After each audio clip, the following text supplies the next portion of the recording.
মঙ্গলবার আগরতলা প্রদেশ কংগ্রেস ভবনে কংগ্রেস সভাপতি আশিস কুমার সাহার হাত ধরে বক্সনগরের প্রবীণ বাসিন্দা অবসরপ্রাপ্ত শিক্ষক আমিনুল ইসলাম ও মোহাম্মদ শাহিন কংগ্রেস দলে যোগদান করেন। এদিন বিহারের ভোটার তালিকায় বিশেষ নিবিড় সমীক্ষা অর্থাৎ এসআইআর নিয়ে প্রতিক্রিয়া ব্যক্ত করেছেন পিসিসি সভাপতি আশিস কুমার সাহা।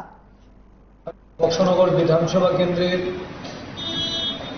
আমাদের প্রদেশ কংগ্রেসের সম্পাদক রোশন আলী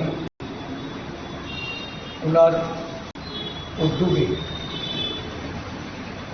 অবসরপ্রাপ্ত শিক্ষক একজন স্থানীয় বুদ্ধিজীবী আমিনুল ইসলাম উনি ওনার শিক্ষকতার সম্পন্ন করে আমাদের জাতীয় কংগ্রেস দলে যোগদানের মধ্য দিয়ে বক্সনগর এলাকায় জাতীয় কংগ্রেসকে শক্তিশালী করার জন্য প্রদেশ নেতৃত্বের কাছে উনি ওনার এই আবেদন করেছিলেন। এর পরিপ্রেক্ষিতে আজকে উনি আমাদের দলে যোগদান করেছেন। ওনার সাথে মোহাম্মদ শাহিন এই বক্সনগর থেকে সক্রিয়ভাবে কাজ করার জন্য কংগ্রেস দলে যোগদান করেছেন। আমি দুজনকে দলে স্বাগত জানাচ্ছি, অভিনন্দন জানাচ্ছি এবং আগামী দিন বক্সনগরের আমাদের যে সংগঠন আমাদের ব্লক কংগ্রেস এবং আমাদের প্রদেশ কংগ্রেস নেতৃত্বের সঙ্গে মিলেমিশে ওরা দলকে সংগঠিত করার জন্য মজবুত করার জন্য ওনারা অংশগ্রহণ করবে। সংবিধানে আমাদের নাগরিকদের নাগরিকত্বের যে পরিচয়পত্র, এই পরিচয়পত্রের সরকার বা ভারত সরকার কর্তৃক প্রদান করে এবং নির্বাচন কমিশন এই পরিচয়পত্র মূলে নির্বাচক তারা তাদেরকে পরিচয়পত্র দেয় এবং তাদের নাম লিপিবদ্ধ করে।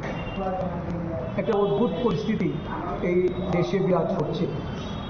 নির্বাচন কমিশন নির্বাচক মণ্ডলী তাদের ভারত সরকার প্রদত্ত যে পরিচয়পত্র সেগুলিকে তারা অস্বীকার করছে।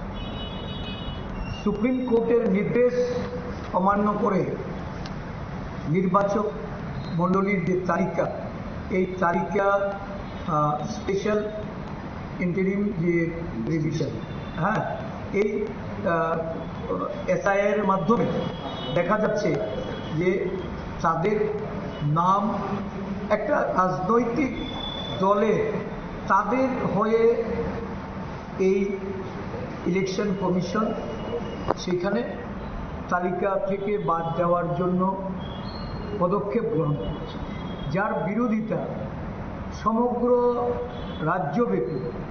এবং এটা বিহার রাজ্যের কথা আমি বলছি, সেখানে যেমন তুমুল বিক্ষোভ। ভারতীয় জাতীয় কংগ্রেস দল সহ বিরোধী দলগুলি সারা দেশব্যাপী এর প্রতিবাদে সামিল হচ্ছে। আমাদের রাজ্যেও আমরা আশা করছি যে এটা এই এসআইআর এই রাজ্যেও এটা প্রয়োগ হবে। বর্তমানে আসাম রাজ্যেও তার প্রয়োগ করার পদক্ষেপ নেওয়া হচ্ছে। ত্রিপুরা মথা তার সুপ্রিমো বলছে যে এসআইআর এর মাধ্যমে অনুপ্রবেশকারীদের চিহ্নিত করা।